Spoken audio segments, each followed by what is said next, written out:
Yo, what's up? Welcome back to another episode of the SWUS NFL Week 5 Sunday. We got 12 games, I think, on the board. Gonna go through them all, or gonna go through as many as I can. I think I'll be able to get to them all, though. No live show because of the overseas game at 9:30 a.m. Really messes with the live show. So gonna pretty much get through every single game here.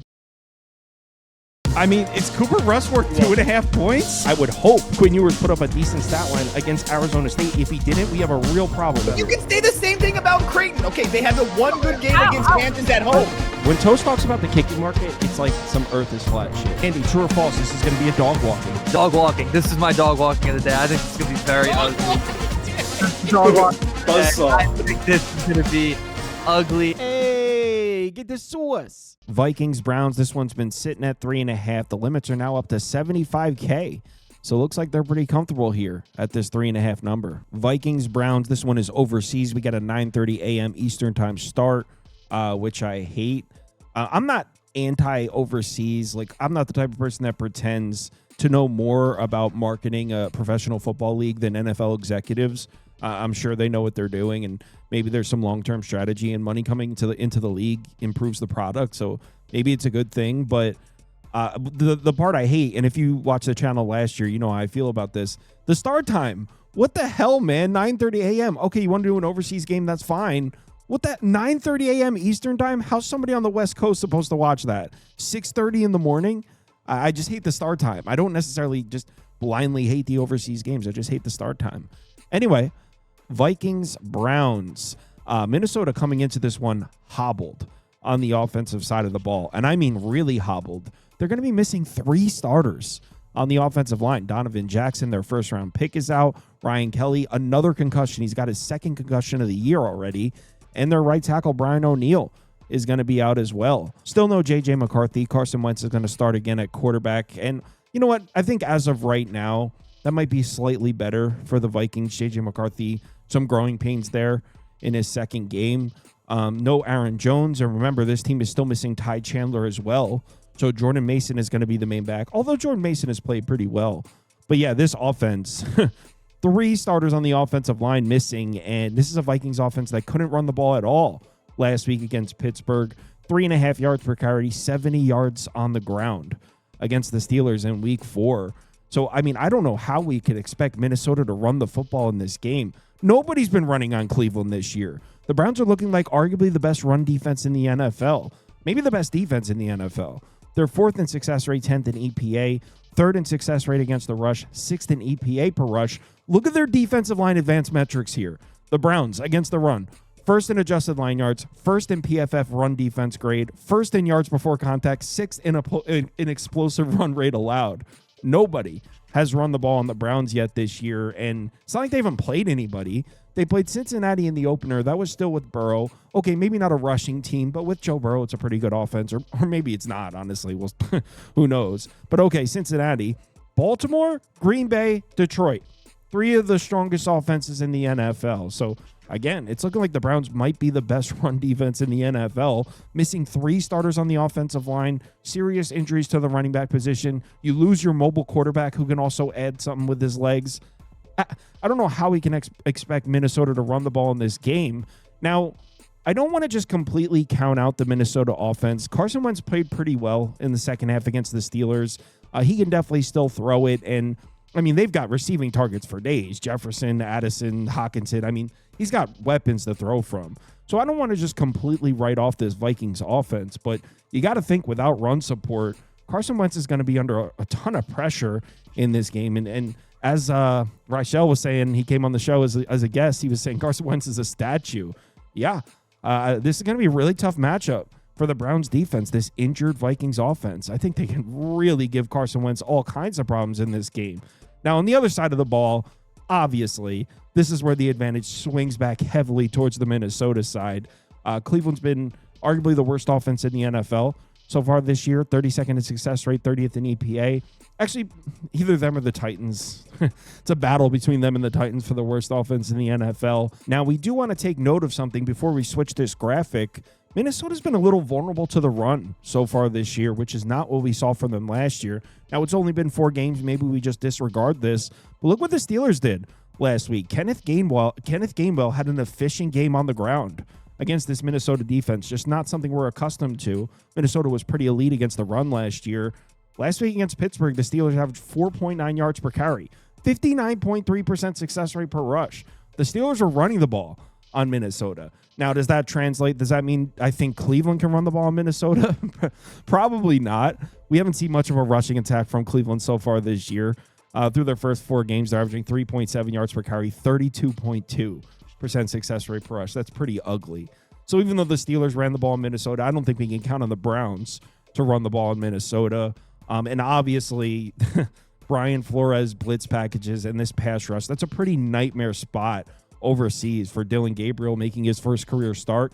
I will say, though, Dylan Gabriel might be a guy that can kind of hit the ground running. Now, I'm not saying he's going to hit the ground running and piece up Minnesota. Of course not. I'm just saying he had a lot of experience in college. And remember, he comes from Dan Lanning's system there, same as Bo Nix. This is a guy who gets the ball out quick, make a quick read, get the ball out quick. And he was one of the best quarterbacks in college football against the blitz last year. A 127.3 rating against the blitz. That's all the Vikings do is blitz. So obviously this graphic's wrong, 141%. They don't blitz on 141%. That's quite literally impossible. But they are first in the NFL in blitz rate. So last year against the blitz, Dylan Gabriel, one of the best quarterbacks in college football, 11 touchdowns, 1 interception against the blitz.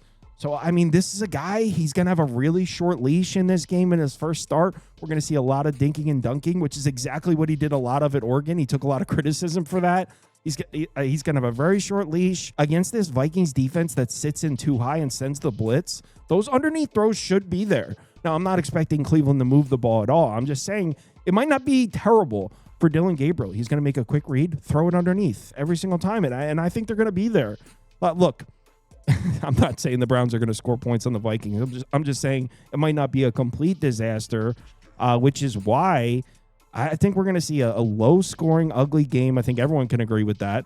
35.5 total. Even though this game's at Tottenham, the Tottenham Hotspur Stadium, usually we've seen the lower-scoring games at Wembley. So actually in Tottenham, we've seen a few high-scoring games. I don't think that matters here. I think we're going to see a low-scoring game regardless. Just something I wanted to point out. I got a good number in this one, or at least at the moment, it's looking like I got a good number. I'm on Cleveland at plus 4.5. Got it early in the week. I actually bet it when I thought Flacco was playing. It's down to 3.5 now. Actually, it's like a cheap minus 3.5 for Minnesota. It's looking like there's a chance this could drop to a flat 3. So looking like I got a good number. We'll see. I'm on Cleveland plus 4.5. Dolphins Panthers. It looks like Carolina was favored and it flipped. Panthers are now catching a point at home. Limits are up to 30K. Dolphins, Panthers, and Carolina. We'll start out with the Dolphins offense against the Panthers defense. And Carolina's actually got some decent-looking defensive numbers this year. 7th in success rate, 19th in EPA. The thing is, we all know that these defensive numbers are a little bit padded from that shutout they pitched against the Falcons in Week 3. If you isolate it to just the other 3 games and take the Falcons game out, then we know this defense has actually been pretty bad. I will say, though, that game against the Falcons in Week 3, that was their only home game. So I suppose you could say the only time we've seen the Carolina Panthers play a home game, they played lights out defensively. There's something, and that's particularly interesting because the Miami offense is the exact opposite, and it's been like this for years. Tua historically has always been much better at home at Hard Rock, and it's been the same thing this year. In their 2 road games so far this year, the Dolphins 14.5 points per game, 4.9 yards per play. They haven't been nearly as good. But in their 2 home games, the offense looked fine. So we've got a Panthers defense who, granted, I don't think is very good, but they played really well in their only home game. And we got a Dolphins offense that seems to be much, much better at home and seems to struggle on the road. So, all right, home-away splits favoring Carolina's defense here. In addition to that, we're talking about an offense that's missing pieces here in Miami. Obviously, the offensive line is smoked. They're missing 3 starters. That's not new. They've pretty much been playing the entire season, missing these 3 starters on the offensive line. But now there's no Tyreek Hill. He's out for the year. In fact, I think I saw Adam Schefter say that they might be releasing him after the year. So, obviously, we're not going to see Tyreek Hill back this season. And on the Carolina side, they might be getting both their edge rushers back. DJ Wonnum and Patrick Jones both missed last game for Carolina. Patrick Jones is definitely coming back. He's not even on the injury report. And DJ Wonnum is listed as questionable. He participated in practice. So Carolina might be getting both of their edge rushers back. We don't talk about many football games where the Carolina Panthers defensive line might have the advantage, but I mean, given the Dolphins offensive line, it's smoke with injuries. It's not very good. The Panthers defensive line might win the battle of the line of scrimmage in this game. And honestly, the matchup just keeps getting worse here for Miami's offense because Carolina, they live in cover 3. You look at this graphic here, 3rd in zone coverage frequency, 8th in single high safety frequency. They're 3rd in the NFL in cover 3 frequency. That's their base defense. They live in cover 3. You look at this graphic, Tua, ugly looking splits against zone, ugly looking splits against single high safeties. Look at his numbers specifically against cover 3.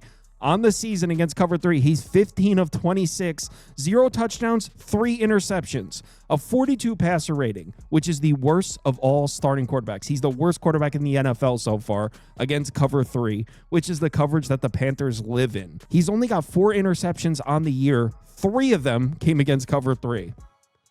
This might be a really rough matchup for the Dolphins offense. I think we could see the Panthers play a good defensive game, as crazy as that sounds. I mean, we saw them shut the Falcons out in the only other home game. Is it that crazy to say the Panthers defensive line is going to win the battle up front against that battered offensive line? Tua's not as good on the road, matched up against cover 3, which he's been terrible against. Is it that crazy to say the Panthers defense plays well here? I think they could play well. Now, on the other side of the ball, obviously, I mean, the Panthers offense is terrible, but I've been sitting here advocating for the Dolphins defense. I thought they would play well against the Jets. They didn't. They're 32nd in success rate, 31st in EPA. I personally don't believe the Dolphins are one of the worst defenses in the NFL, but at this point, I might have to start to admit I might be a little off here about this Dolphins defense. I really thought this Miami defense would play a great game against the Jets, and that wasn't the case at all. I mean, I won my Miami minus 2.5 bet, so I won my bet, but the Jets averaged 7.6 yards per play, 66.1% success rate in the game. The Jets offense was steamrolling Miami. I mean, they were handing the ball off, pounded it between the tackles. So this Dolphins defense at home against the Jets couldn't get off the field. The Jets kept shooting themselves in the foot. So I don't trust this Carolina offense at all. They're certainly injured. They're missing the pieces on the offensive line still. They're getting Xavier Legette, McMillan's off the injury report. So I guess he's got the receiver. There's nothing about this Carolina offense I like, but it's getting to the point where I don't really know if this Miami defense, I still think it's way better than the numbers show, but I think I have to admit that this Miami defense just might not be very good. So based on what the Jets just did to the Miami defense, based on the terrible matchup for Tua on the road, I think the wrong team's favored, as crazy as it sounds. So you got to go Panthers as a short dog here. I probably would make this game Carolina -2, Carolina -2.5. Cowboys Jets, this one was at 2.5. They raised limits to 30K. Looks like they got hit with some Jets money. You'll love to see it. Some sharp money coming in on the Jets. It's down to Jets plus 1. Limits are now up to 50K. Cowboys Jets at MetLife, and this will be a quick one. Last week, Sunday Night Football, that was the Dallas Cowboys Super Bowl. They left it all out on the field. They wanted to beat Micah Parsons on national TV. Dak Prescott played great. I got to ask, are they just punting this game against the Jets? I think we're going to see the Dallas Cowboys missing 4 starters on the offensive line. 4. Tyler Guyton's been ruled out. Tyler Smith, according to the injury report, he still may play. He hasn't practiced all week. He missed the entire week of practice. So the Cowboys might be missing 4 starters on the offensive line here. Obviously, we know CD Lamb is still out. Turpin is also out. So they're missing 2 receivers. Miles Sanders might not play. Are they just punting this game? How do you go on the road with missing 4 starters on the offensive line? That's just crazy. And it's not even that I think the Jets defense is great. In fact, I don't even really think the Jets defense is good. I'm sure Dak Prescott will be able to complete some throws here, but we just saw the Cowboys offense best fastball. I mean, Pickens was making circus catches, highlight reel throws from Dak Prescott. That's as good as it gets for the Cowboys offense. They can't possibly play better than that. So to now go on the road, missing all these offensive linemen, I think it's a letdown spot for the Cowboys offense. I wouldn't be surprised to see Dak play terrible. Let's not forget, just a couple weeks ago, Dallas went on the road to Chicago and got dog-walked by the Bears. So I think we're looking at a letdown spot for the Cowboys offense. By no means would I say, hey, they're going to get shut out or anything, but missing all the offensive linemen. I'm not liking it at all. And on the other side of the ball, I love what I was seeing from the Jets offense in that Monday Night Football game on the road in Miami. They were handing the ball off, ripping that front seven apart. And if you're thinking, well, Kyle, the Dolphins defense isn't good. Well, what do we call the Cowboys defense? This might be one of the worst defenses in the NFL. 31st in success rate, 32nd in EPA. And we now have 2 data points. I still think that's very limited data, but we've seen 2 games now where the Jets started Justin Fields at quarterback, and the Jets were moving the ball efficiently in both of them. In the 2 Justin Fields games, they're averaging 7 yards per play, 58.8% success rate. So I think this Jets offense can move the ball in Dallas because everyone moves the ball in Dallas. So just like I said in the Dolphins Panthers game, in my opinion, the wrong team's favorite here. I got the Jets at plus 2.5. I think they should be laying 2.5. I think the Jets are going to beat them up. So yeah, I'm on the Jets plus 2.5 here. Raiders, Colts. This one was sitting at a flat 7 for a while. Looks like they did take some Colts money at the 7 because I'm seeing 7.5s now and we're at 50K limits. Raiders, Colts. Man, this Raiders offense. They opened up the season so promising. On the road in New England, they beat the Patriots. The offense looked pretty good, 7.5 yards per play. Success rate looked good. Hasn't looked nearly as good since. This offensive line, man, for the Raiders, they were getting blown off the ball. Geno Smith has thrown 6 interceptions in the last 3 games. This offense just doesn't look good at all. And now they're coming into this one. They're going to be missing Colton Miller, who's by far their best offensive lineman. He's been ruled out. He just got injured last game. And Brock Bowers most likely not playing. He hasn't been officially ruled out yet, but I believe Schefter tweeted he's trending towards not playing, and he's missed all week of practice. So most likely missing their best offensive lineman and probably the best player on the offense in Brock Bowers. Not a good start here for the Raiders offense. Now, I don't think the Colts defensive front is particularly excellent. But against this Raiders offensive line, they should definitely win these battles. Now, if you are trying to back the Raiders in some way here, you can point at the fact that the Colts have struggled against the run so far this year. It's been the weakest element of the Colts team so far. They've struggled against the run, and we finally saw the Raiders get Ashton Genty going. 240 rushing yards in that game, 7.7 yards per carry as a team. Ashton Genty made a couple of huge plays. So, I mean, I guess you can point at that. The Colts have struggled to stop the run, and the Raiders finally got the run going. But here's the thing. I mean, if you watch that Bears game, you know that the Raiders offensive line was getting blown off the ball. That interior offensive line is bad. And that was against a Raiders defensive line that was missing Grady Jarrett. It's like one of their most important defensive linemen. He didn't even play in the game. And they were still blowing the Raiders interior offensive line off the line of scrimmage. And now they don't have Colton Miller at left tackle. So it's hard to picture the Raiders offensive line going into Indianapolis and generating much push. Maybe Ashton Genty's coming in with some confidence after having his best game, but it's tough to see. Now, on the other side of the ball, though, this is where I think I might like the matchup for the Raiders a little bit. I know you're looking at this graphic saying, what are you talking about? Colts offense, 3rd in success rate, 3rd in EPA. But this Raiders defense, they've been very strong against the run so far this year, and this is a Colts offense. I know we've seen Daniel Jones making throws and all that, but this is a Colts offense that wants to run the ball. They're 3rd in the NFL in rushing frequency, and this Raiders defense, that's the strongest aspect of this team. Last year as well. Remember, they got a new coaching staff there with Pete Carroll, but they kept the same DC, and they were strong against the run last year. They picked up right where they left off. This is a good run defense, and this Colts offense wants to run the ball. On top of that, in my opinion, we do have to start asking the question, are people starting to get some film together on Shane Steichen, this Daniel Jones, this new look Colts offense? Are people starting to get some film together? Because we might have started to see it last week against the Rams. Not that the Colts offense was terrible. 6.6 yards per play is still excellent. They scored 20 points in the game. But look specifically at Daniel Jones' numbers. Now, 2 interceptions. That's making these passer rating numbers look worse than they are. But his numbers with a clean pocket are concerning. And he was holding onto the football a little bit longer in this Rams game. And that could mean, I mean, all season we've seen Daniel Jones hitting his first read, right? 3-step drop, balls out quick, hits his first read. First read didn't seem to be there in the Rams game, which means Rams may have just laid the blueprint on how to slow down what Shane Steichen's trying to do. That might be a little bit thin, but this Raiders run defense is strong. And if they're watching film from this game, they could figure out how to take away the first read from Daniel Jones like the Rams did. Daniel Jones ended up throwing 2 picks in this game. So I think there's a path to the Raiders playing a good defensive game in this one. This Raiders defensive front is coming into this one healthy. They're strong against the run. I wouldn't be surprised to see the Colts offense slowed again for the second straight week. I think this Colts offense kind of peaked too early here. So I think the Raiders defense is going to play well in this one. As far as betting the game, I would love to take a +7 here. I don't think there's a +7.5 available. I would love to take the Raiders +7, but I just don't know how I can responsibly do it with that offensive line. That offensive line is so bad, and I don't expect that offense to do much, but I see a flat 48. Give me an under here. I think the Raiders defense can be well. I think I can play well.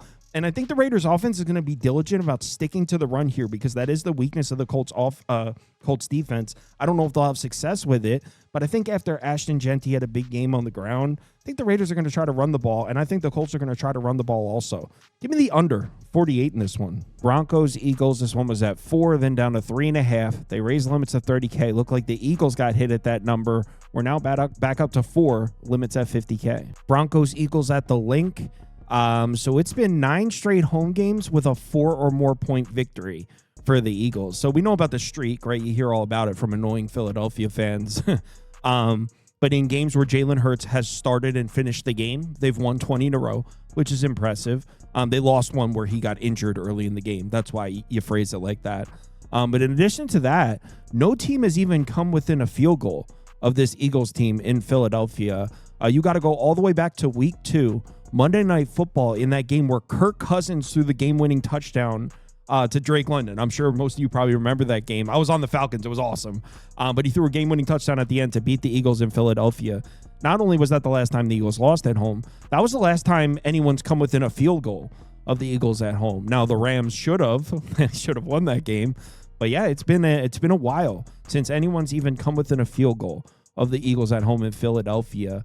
So right off the bat, when I first looked at this game, it was 3.5, and I was like, if for someone to break that streak, it better be somebody special.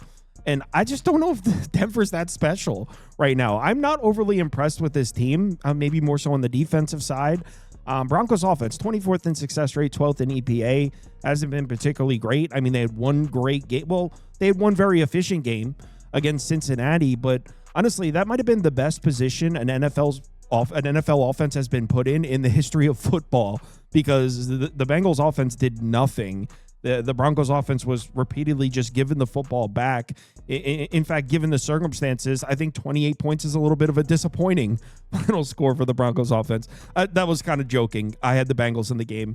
But seriously, I wasn't blown away by the Broncos offense in that one. It was a pretty boring game.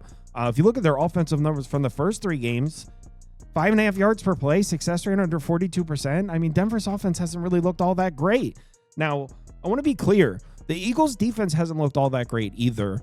I think we can admit that the Eagles' defense seems to be a step down from the Super Bowl champion Eagles defense from last year. Remember, they lost a bunch of starters from that defense.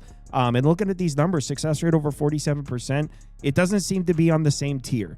So I'm willing to accept that the Eagles defense is not quite what it was when they won the Super Bowl. That being said, well, they lost some pieces and they're dealing with injuries. I forgot to mention that.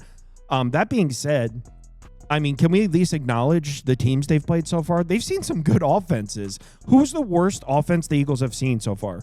The Cowboys? That's the worst offense the Eagles defense has seen so far. The Dallas Cowboys, that offense, that was back in week 1 when they were healthy, by the way, and they prepared for that game all off season. That was the worst offense that the Eagles have seen so far, I would say. Wouldn't you agree if you say the Denver Broncos are the worst offense the Eagles have seen all year? I think that's a fair statement to make. Denver hasn't had much of a consistent rushing attack this year outside of the Cincinnati game. Now, the Eagles haven't been locking the run down, so maybe the Broncos can run the ball a little bit, but I'm not expecting Denver to go on the road and just run the ball between the tackles on the Eagles defense, which means I think Philadelphia can force the Broncos into some passing situations, come after Bo Nix. He has not handled pressure well this year. So, yeah, I don't have a lot of faith in this Broncos offense going on the road and just moving the ball up and down the field against this Eagles defense. I think the Eagles defense can play really well in this game. Now, on the other side of the ball, trust me, I am not thrilled with the idea of fading this Broncos defense. They're 3rd in success rate, 4th in EPA, and the Eagles offense has been a little bit underwhelming. We haven't seen Saquon Barkley have a breakout game yet. There's a lot of criticism around Jalen Hurts, a lot of TMZ type wide receiver stuff coming out. Who knows how true any of that is. But yeah, so the Eagles offense hasn't looked all that great, and Denver's defense looks pretty good. Here's the thing with Denver's defense, though.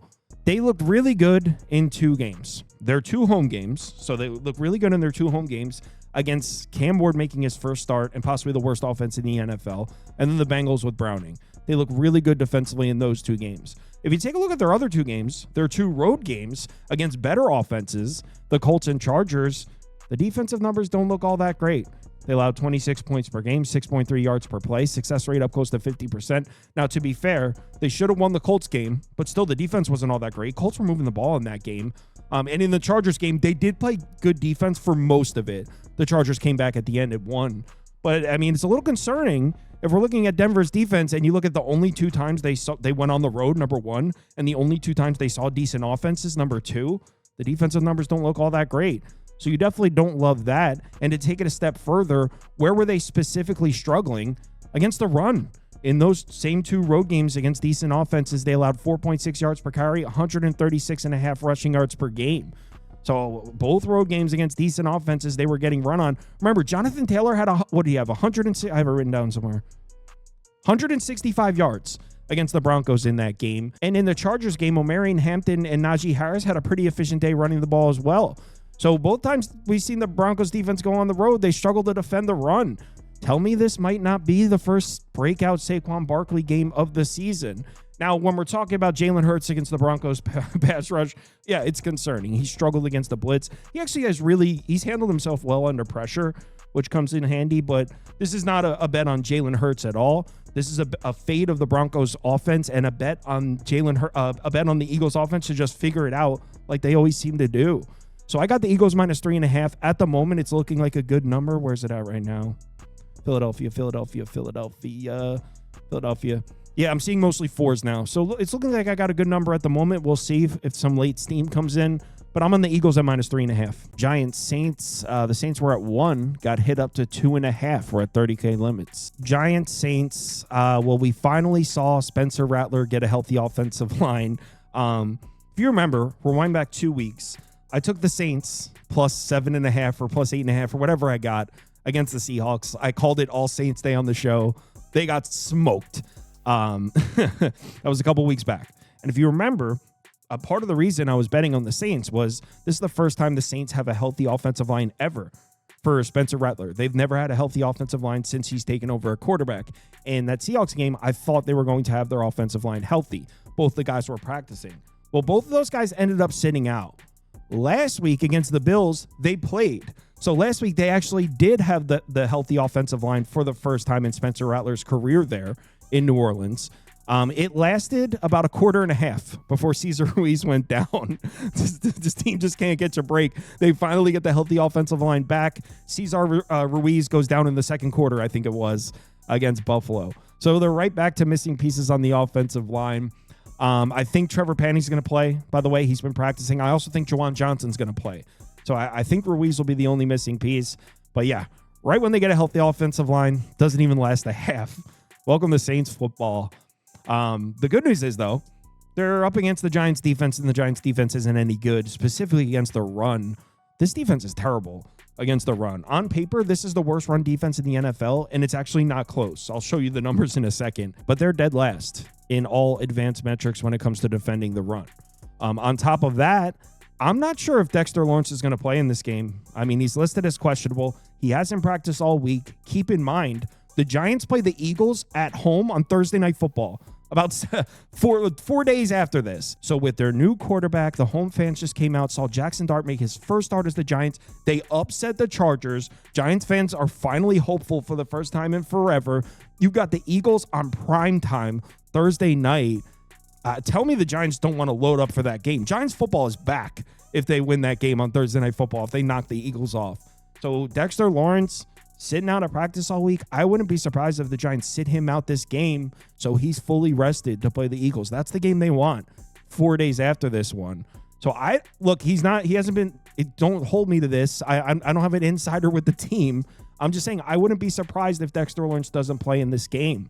So we're talking about a terrible Giants run defense, missing probably their best defensive player or their best defensive lineman when it comes to defending the run. Now, does that necessarily mean that I think the Saints are going to run the ball in this game? I mean, I wouldn't go that far. It's tough to say. But we did see the Saints running the ball last week on the road in Buffalo against a hobbled Bills defense. If you remember, the Bills were missing Milano. They were missing Ed Oliver, and the Saints took advantage of it. 5.4 yards per carry, 189 rushing yards in the game. So who's to say the Saints can't run the ball in this one? Just to give you an idea of how bad the Giants defense has been against the run, because I don't think you really get how bad this defense has been against the run. Through 4 games, they're allowing 6.4 yards per carry, over 154 rushing yards per game, a 49% success rate per rush. Again, I said it before, the Giants defense on paper, worst in the NFL when it comes to defending the run. It's actually not close. So I think the Saints are going to run the ball in this game. Now, obviously, we got to talk about the other side of the ball. Jackson Dart, new quarterback. I think we can all agree this Giants offense is probably better right off the bat immediately. He certainly looked pretty good. He didn't set the world on fire or anything, but he definitely gave him a spark, especially with his legs. So you like that. And if you're a Giants fan, one thing you like about Jackson Dart, so if you're a college football fan, you're very familiar with Jackson Dart. He's been a starter forever. Actually, he's been a starter at Ole Miss. This dude is weathered when it comes to tough road environments, because this is technically his first road start, right? His first NFL road start, and usually that would be a thing that you would talk about. This dude was a starter in the SEC for 3 years. Here are some of the road games he's played in his career. At South Carolina, at the Swamp, at Florida, at LSU twice, Death Valley twice, at Tuscaloosa, at Alabama, at Auburn, at Georgia, at Kyle Field, Texas A&M. I mean, this dude has been through the gauntlet when it comes to tough road environments. So I don't necessarily know if the Superdome with the Saints faithful is threatening to Jackson Dart. So you like that if you're a Giants fan. Yeah, this dude, if there's a rookie that you would think is a little bit seasoned when it comes to a tough road environment, it's probably Jackson Dart. That being said, I'm not sure how good I really think this Giants offense is, especially without Malik Neighbors. Obviously, their year-long numbers don't really tell us much. Russell Wilson was a starter for most of the year. And one thing you could say, the Saints don't have much of a pass rush at all. And in fact, they're probably either them or Carolina worst pass rush in the NFL. They're currently dead last in time to pressure. So Jackson Dart handled himself pretty well with a clean pocket against the Chargers. So, okay, things are shaping up. Maybe the Giants could do something here on offense. The problem is, I think it's gotten a little bit blown out of proportion. The Giants beat the Chargers, and I feel like people are talking like, oh, this Giants offense is pretty good with Jackson Dart. Let's pump the brakes a little bit. They average 4.4 yards per play. Like, that's not good. 4.4 yards per play is not good. Now, 53% success rate is solid. They were able to stay on the field and move the chains. But this offense was by no means explosive. Look, the Giants will probably move the chains here and there. But I think the Saints are going to stay on the field and run the ball because I don't think that Giants run defense is any good.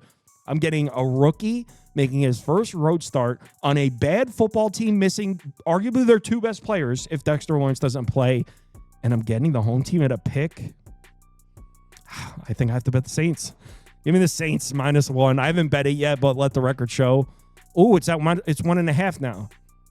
Oh, I'm sorry. No, it was only 1.5. I'm thinking of the Panthers game. So, yeah, give me the Saints -1.5. I haven't bet it yet, but I really want to. Texans, Ravens. This one was at a pick. There's a ton of injury updates in this one, so this movement could be sparked from injury updates rather than actual sharp action. But at the time of recording, the Ravens are catching 1 at home, limits at 30K. Texans, Ravens in Baltimore. Well, for starters, you can never trust C.J. Stroud in this Houston Texans offense on the road. I mean, he's been much better at home throughout his whole career. And this year, Houston's looking like a bottom 5 offense. So right off the bat, I'm not trusting this Houston Texans offense on the road.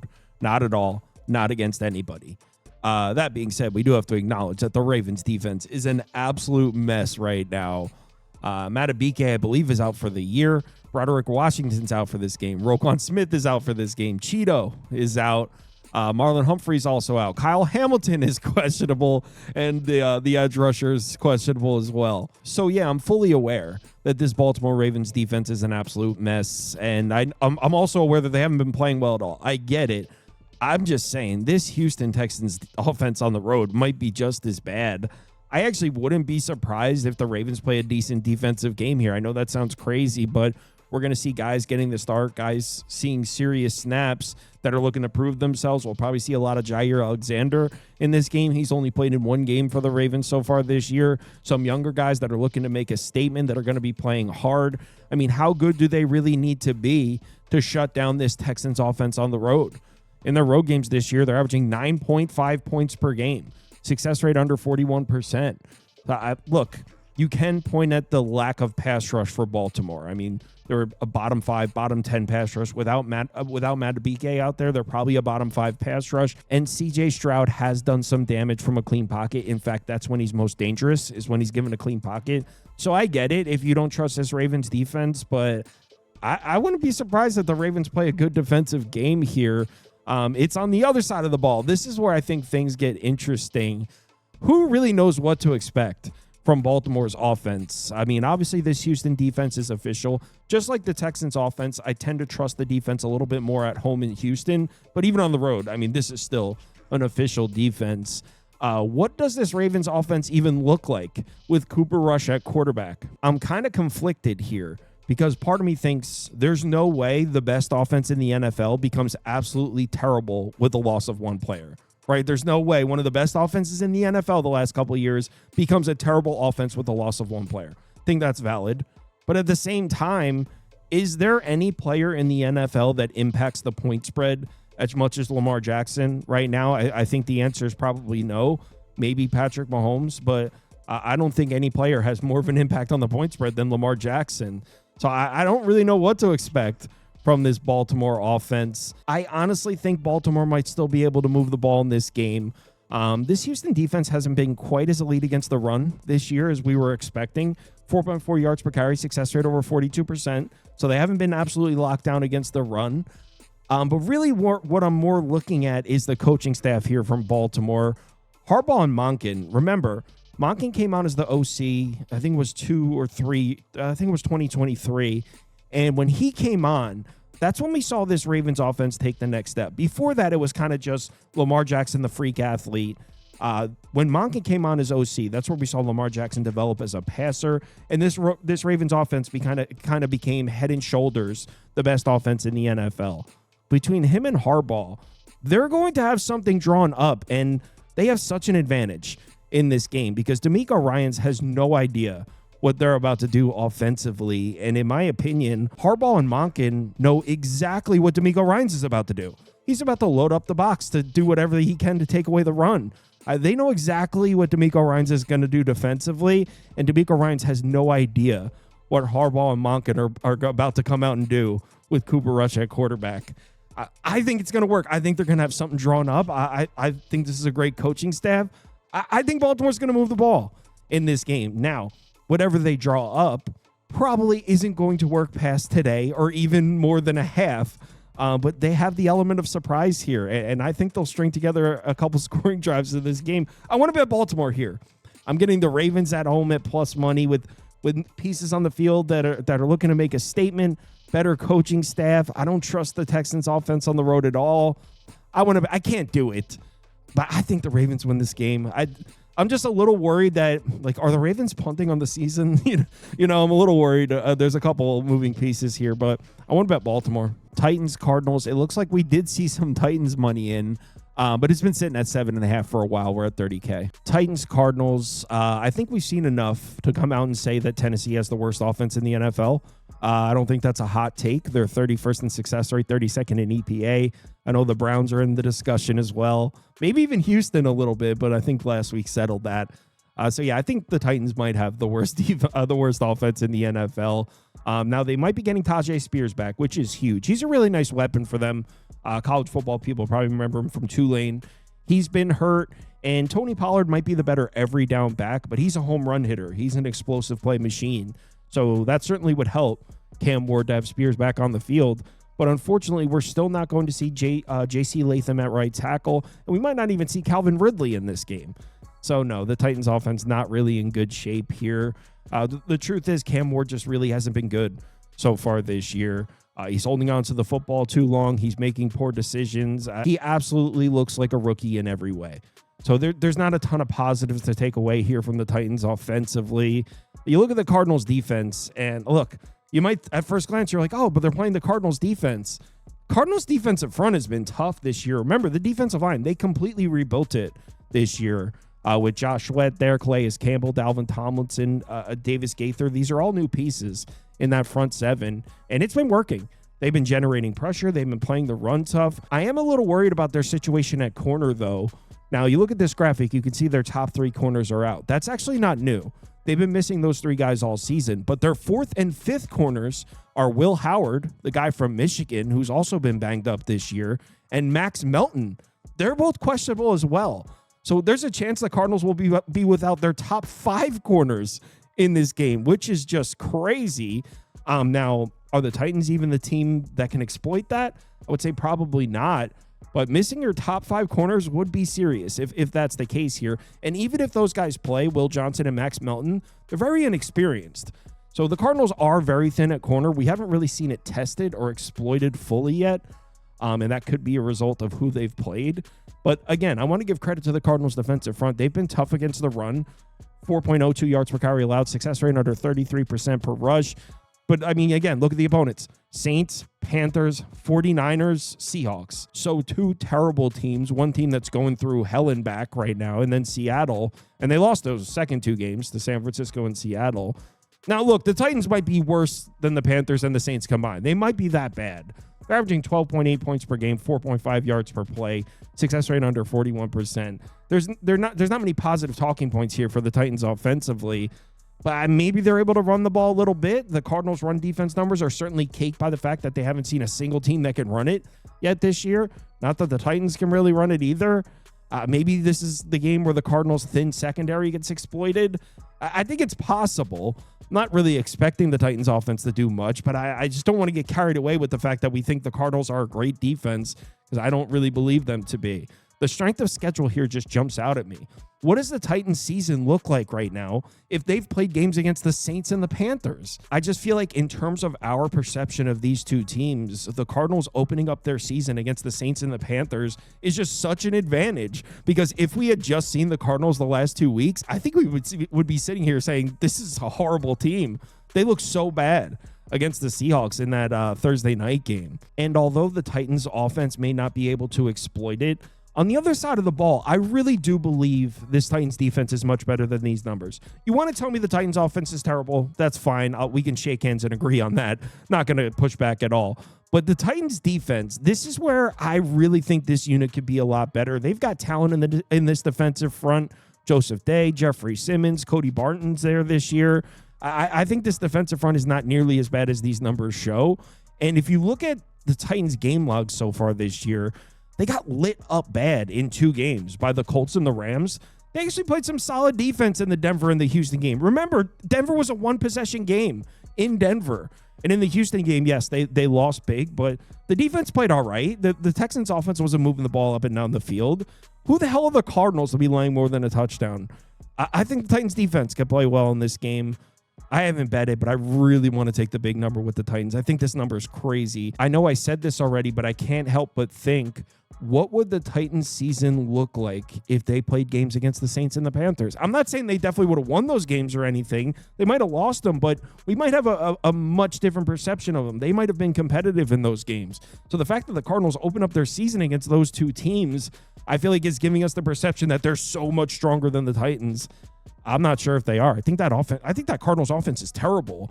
Not to mention they're missing their top 2 RBs. Yeah, give me the Titans plus the big number. I know they're 3-18 against the spread or something under Callahan. Give me the Titans plus the big number. Bucks, Seahawks, this one was at 3.5. They raised limits to 30K. Looks like Seattle took some money, bumped it up to 4, but there must have been some immediate buyback on the Bucks at +4. We're back down to 3.5 at 50K limits. Bucks, Seahawks, we got a cool NFC battle here. So on paper, the Seahawks defense has been considerably better than the Bucks offense so far this year. We've actually got key injuries to both these units, though. On the Bucks side, no Mike Evans, still no Jalen McMillan, no Bucky Irving as well, and Godecki, the right tackle, is going to miss another game. So obviously McMillan, Evans, and Godecki, they've been out.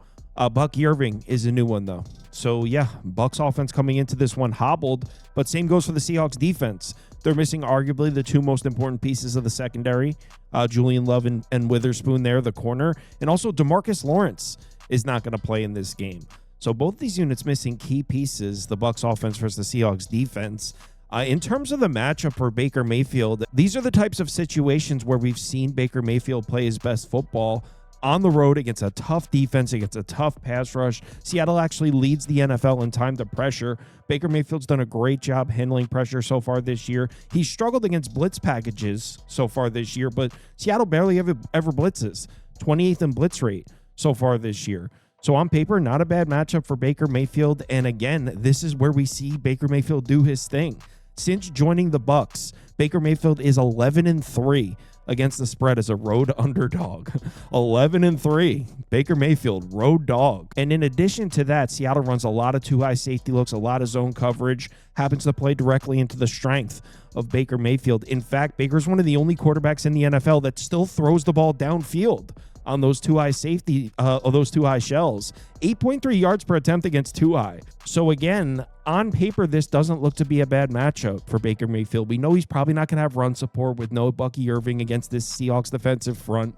But these are the types of situations where we've seen Baker Mayfield play pretty well and shock us. So yeah, I don't hate the matchup at all for Baker Mayfield. On the other side of the ball, this is where it gets interesting because it's actually a good matchup for Sam Darnold as well.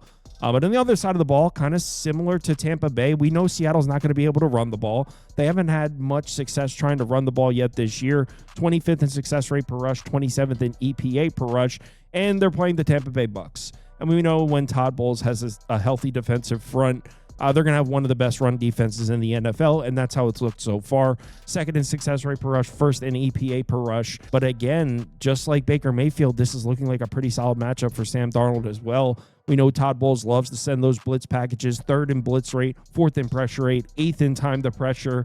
Well, Sam Darnold's been excellent against the blitz. He's handled pressure really well. Not a great look there, because it looks like Sam Darnold has had a lot of success throwing on defenses just like the Tampa Bay Bucs defense. So you don't love that if you're on Tampa. And they're also going to be missing Jamel Dean, arguably their most important corner.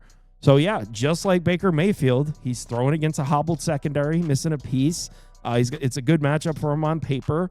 So, I mean, even though I don't expect either quarterback to have run support in this game, there should be opportunities for both of these quarterbacks to make throws in this game. So, I mean, it comes down to which quarterback you trust more. I think you'd say Sam Darnold has the better surrounding cast, but I trust Baker Mayfield more. And at plus 3.5 as a road dog, I had to do it.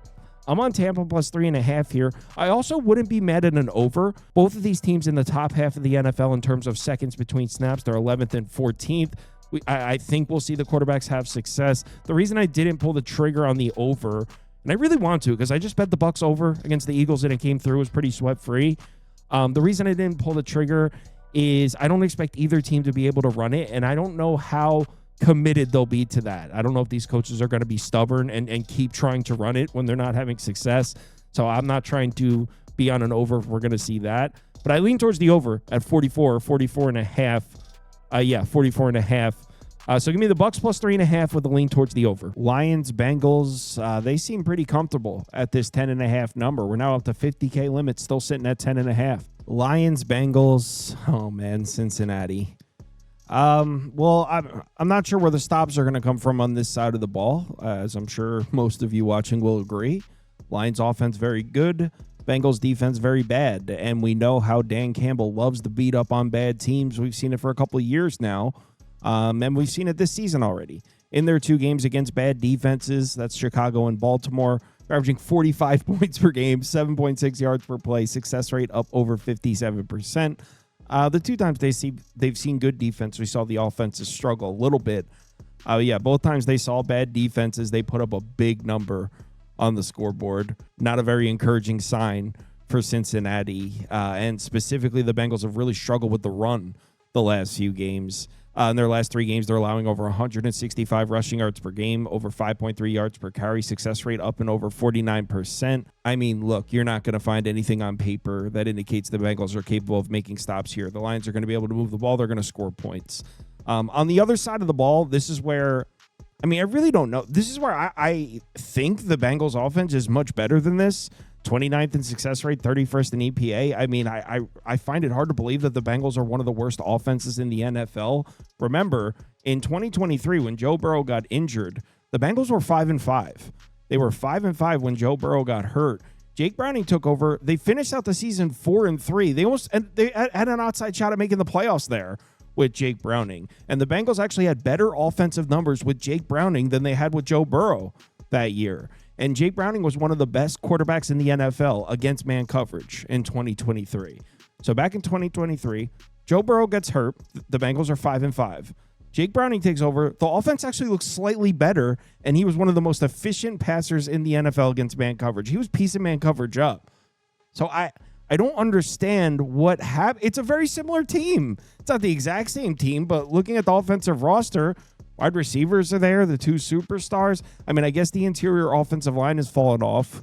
Who'd they have back then? They had Jonah Williams, a tackle. Alex Kappa was there, but I mean, he was okay.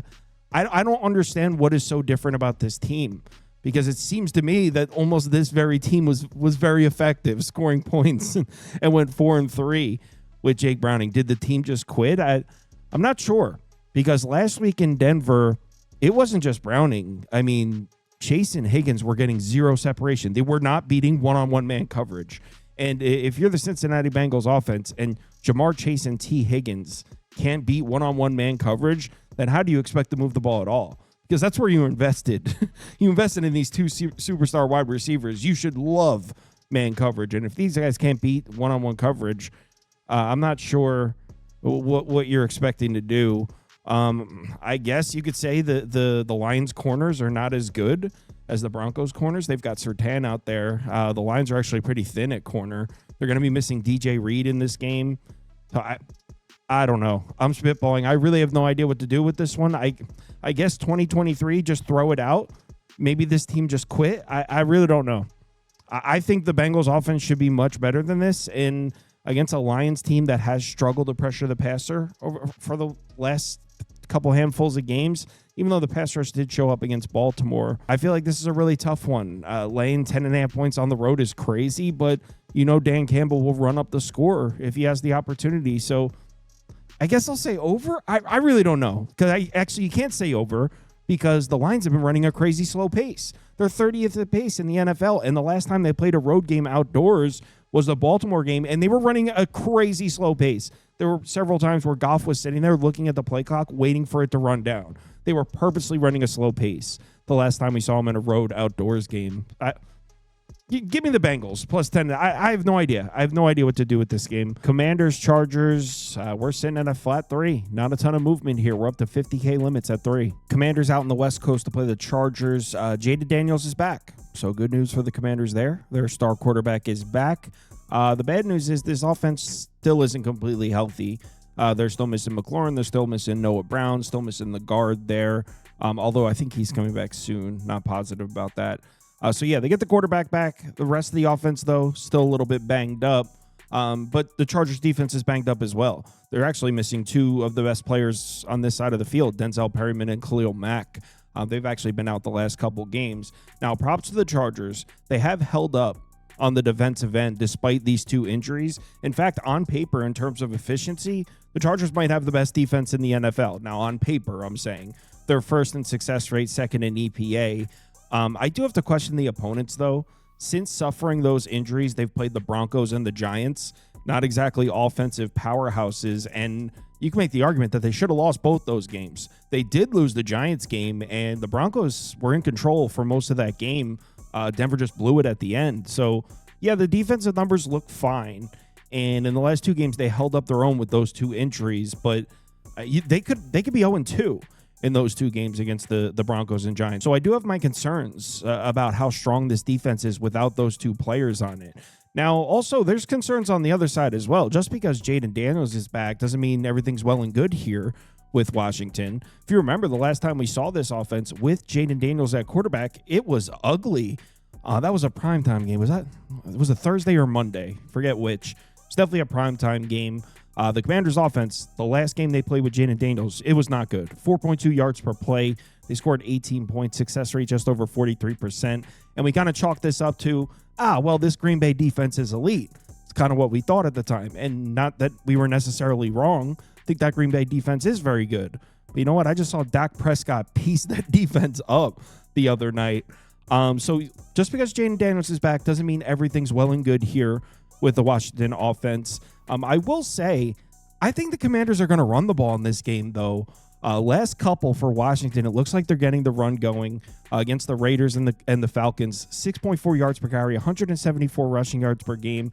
Now, the Raiders game, I've talked about this a few times, very advantageous scheduling position for the Commanders. They were coming off Thursday Night Football with 3 extra days rest. The Raiders were coming off Monday Night Football and had to fly across the country. So they had a very serious travel and scheduling advantage over the Raiders. But still, the Raiders have a strong run defense. So back-to-back games, they were able to run the ball. Remember, last week, it wasn't the offense that lost them the game. They couldn't stop Atlanta's offense. That's why Washington lost. Washington was running the ball. So back-to-back games, the Commanders have run the ball. And you might be thinking, well, Kyle, the Chargers' run defense is good, though. Yes, it looks pretty good on paper so far this year. They're allowing 4.5 yards per carry. And honestly, who have they seen that can run the ball? The Giants, the Raiders, the Broncos, the Chiefs. They haven't really seen much of a rushing threat this year. And since losing Mack and Perryman, I mean, they've only seen the Broncos and the Giants. So I think Washington's going to run the ball in this game. I think they'll be able to move the ball. Not in love with the Washington offense with Jane Daniels just coming back. No Terry McLaurin. I don't think it's going to be an offensive explosion, but I do think they're able to run the ball in this game against the Chargers. Now, on the other side, you probably think I'm concerned about the Washington defense, but I'm actually more concerned with the Chargers offense. What is going on with this unit? As you look at their overall season numbers, it looks fine. 11th in success rate, 19th in EPA. I'm concerned about this offensive line. They might have some problems here. Joe Alt is going to miss this game. Now, that's both starting offensive tackles out for the Chargers, because remember, Rashawn Slater, who's their best offensive lineman, he's out for the season. And now Joe Alt is out. Mekhi Becton might not even play in this game. So this is an offensive line that's seriously hobbled, and it's noticeable. They are not generating push off the line of scrimmage. Now, I've said a number of times that I don't think this Washington run defense is any good, but we do have to give them some credit. They've been pretty strong against the run. So far this year, they're allowing just 3.8 yards per carry, success rate down to 34%. The way the Chargers' offensive line is consistently getting beat, I think this Commanders' defensive front can put up a fight. In fact, I think they could actually win these battles up front. The Chargers' offensive line is a real concern. And when it comes to the pass rush, Washington's been generating pressure. My concern with Washington is defending the run. They've been generating pressure, and Justin Herbert, he's a quarterback that likes to hold on to the football, has not handled pressure all that well this year. At a flat 3, I think it's Commanders here. I'm also not mad at an under. I think the Commanders are going to run the ball. Chargers move at a slow pace, so I think it stays under. 47.5 is a little high. I'll probably have this one at 45.5. So I go under, Commanders +3. That's where I go with this one.